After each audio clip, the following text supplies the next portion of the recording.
opportunity for me to be here and to say something about research methodology. Actually, the word which has been used, it is emerging trends in research methodology. I think all of you must have read it. What does it mean? It means that in research methodology, certain trends are emerging. Okay, this means these trends are at the evolutionary stage, they are at the developing stage, and we must have the clear knowledge about it, that what are the new techniques, what are the new tools, what are the new precepts with regard to research methodology. And once I was approached, I was asked to speak on current trends in socio-legal research. Well, as soon as I got this information, without thinking anything, I said, okay, I will be coming. Well, I gave my consent. But the next time I was thinking what I had to speak. The topic is current trends in socio-legal research. Okay, this means the trends which is already in existence, it is continuing, and the main theme is emerging trends. Now it was very difficult for me how to combine emerging trends with the current trends in socio-legal research. Because if you give this topic to anyone that you have to write a PhD thesis on emerging trends in research methodology, what is expected? He will try to write down what are the new things which are emerging in research methodology. And if a topic is given to other student that you have to write on current trends in socio-legal research, he will not speak about emerging trends, rather he will make an analysis of the trends which are existing today, which is continuing. These are completely two different things. Therefore, initially, it was great difficulty for me whether I have to tell you that these are the trends which are already continuing since 1 decade, since 2 decades, since 3 decades, and it is in operation today. Or we have to talk about the emerging trends. It was better, I thought, that I should give more emphasis on the emerging trends in socio-legal research, where I think perhaps you people may be knowing far better than me what is the status and scope of socio-legal research in India, or we may say in universities around this country. Well, before I go further, I must say, and initially I am telling these things, it may appear very peculiar to you of all, but there is some sense, and I want to link it with the trends in socio-legal research. Therefore, I am putting this question to you. And this question was brought before me a few days back in Varanasi Hindu University. There is a course which is going on in Varanasi Hindu University, diploma program on Vedic jurisprudence. And I have been asked to teach the subject and teaching the subject since January this year. One student came to me about 2-3 days back, and she told me, sir, I have been asked to write a dissertation in diploma program, and the topic is comparative analysis of, you just think over the word, comparative analysis of ancient concept of law and modern legal system. You think over it again. Topic is comparative analysis. We have to make a comparison. And comparison in what? At what end? There is concept of ancient concept of law. And the second one is modern legal system.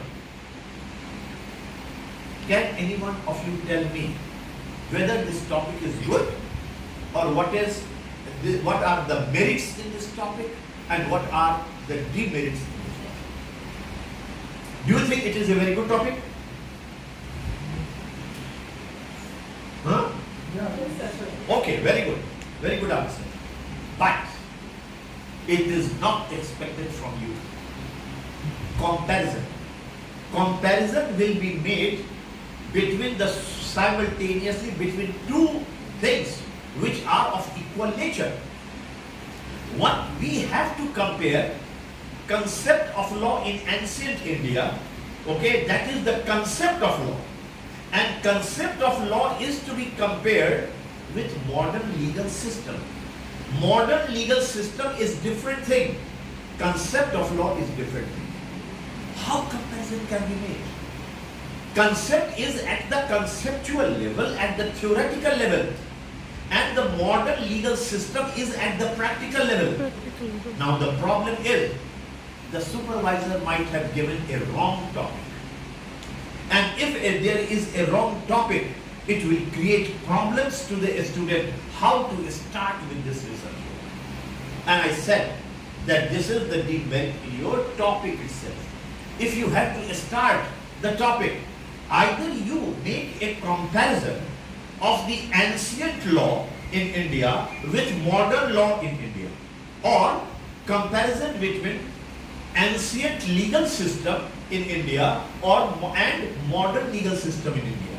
There cannot be a comparison between ancient concept of law as well as modern legal system. Legal system is of practical importance.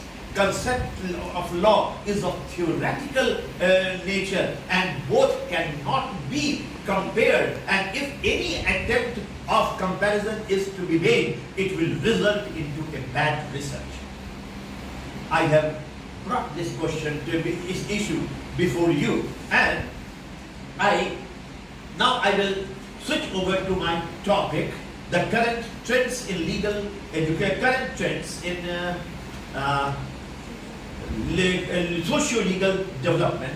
But question is, the next question: if the current of socio-legal research is to be found, is to be traced, where should we go? Suppose I have been asked to look on the trends in socio-legal research, where I will find out that the trend, whether the trend is found in traditional universities in India, or in the national law university in India, or in foreign universities. From where to find out the trends? I have been asked here to talk about current trends in socio-legal research. But where to find out this? Well, looking at the current practices of socio-legal research in traditional universities in India, like Allahabad University, Lucknow University, Varanasi Hindu University, or these traditional universities, or we are going to the National Law University in India to find out what are the current trends of socio-legal research there. Or we have to find out in the foreign countries, foreign law schools, what is the trend there. Now this is a very difficult question, and it is not easy to answer. Therefore, I am confronted with this problem. Now the other problem is the term socio-legal itself. It is neither social completely nor legal completely. It is mixture of two. If it is a mixture of two and a research is to be done, whether it will be 50% social and 50% legal, or it should be 40% social and 60% legal, or otherwise. Who will tell us? Therefore, but the difficulty and the problem is that once we have to approach this subject, there must be clarity in my mind. And therefore, I'm coming to this question that law is to be related, studied and researched in the context of society. However, there are few words and the terms which are coming to our mind. One word is sociology of law. I don't know how many of you have heard this term, sociology of law. The other term is sociological research. And the third term is socio-legal research. Now, why these are three terms before us? What is the meaning of sociology of law? Whether sociology of law is different from sociological jurisprudence, and how far sociology of law and sociological jurisprudence is different from socio-legal research. Therefore, any one of us who are indulging in the trends of socio-legal research, there must be certain fundamental and conceptual clarity in our mind what we are going to do. Either we are going to write a dissertation or thesis relating to sociology of law or relating to the sociological jurisprudence. But the topic for today is, it is socio-legal research. These are some of the issues which I will be dealing today in my presentation. However, there are certain things which I am going to cover in today's lecture. Number one is legal development versus social development. The first thing which must be very clear to us, legal development versus social development. The second thing is the development from sociology of law to socio-legal research. What is the conceptual development of from sociology of law to sociology and socio-legal studies? The third important thing will be modernization of law and mixing it with critical legal thinking. The next point will be discussed the current trends in socio-legal research. That will be the most important point which I will be dealing at the end of my lecture. Therefore, starting with legal development versus social development. Now, perhaps it may appear that what type of lecture I am giving you, but I feel that it is more important for us that once the subject is in research methodology about socio-legal research, we must know about it, the relationship between law and society. Perhaps every one of us may be knowing that there is a social order. Okay? Social order is a big order in this society. In social order, there are small orders. And one is legal order, other is political order, third one is economic order, religious order, ethical order, or other kinds of order. This means that there is a great circle which is known as social order. In social order, legal order is a small thing. It is one part of social order. But it is not that social order is one and legal order is another. Legal order is a part of social order and its scope is just like similar to economic order, political order, religious order, ethical order, or any moral order or any kind of order. But out of this, for the students of law or for the students of social scientists, this aspect is more important because we are not making economic legal research. political legal research, we are making socio-legal research. Now here, this means that in this big apparatus of social order, although it is legal order, but it is not only small, it is very important. And it is so important, which I will make it clear later. But one thing is sure, every one of us know, society is moving very fast. Everyone knows that it is ever changing society. Society of the 19th century was different. Society of 20th century was different. We have entered into the 21st century. And 21st century is completely different from 20th century. Society is changing very fast. Similarly, we expect that law will also move very fast to cope it with social movement or social change in the society. Suppose society is moving very fast, but the development or the movement of law is slow, then what will happen? At what stage it will be set? What you are speaking about law? What law is doing? Society has completely changed, and we have expectation from law. It will do certain things. Society is modern, very fast. It is smart.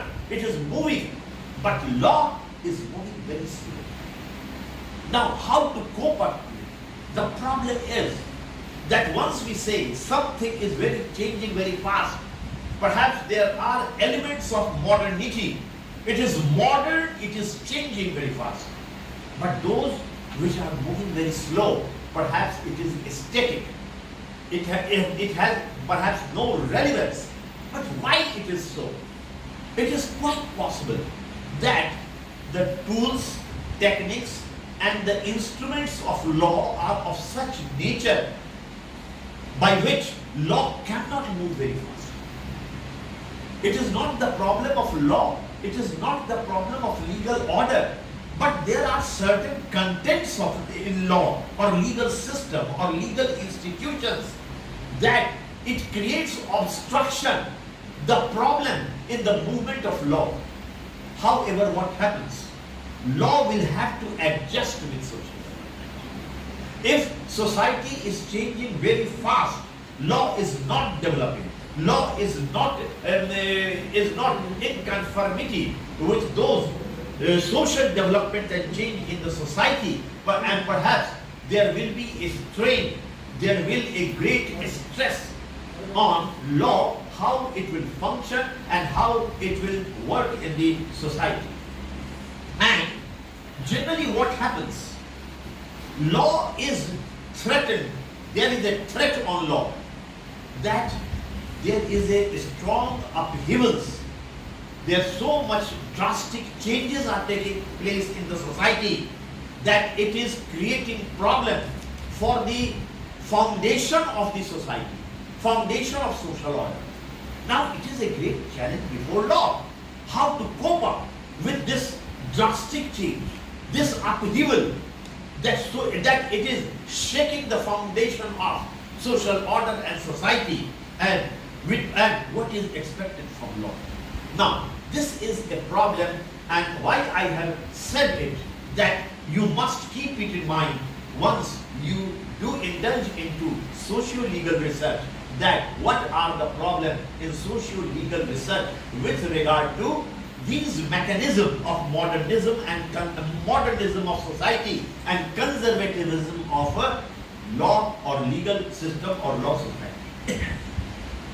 In fact, law is concerned with everything.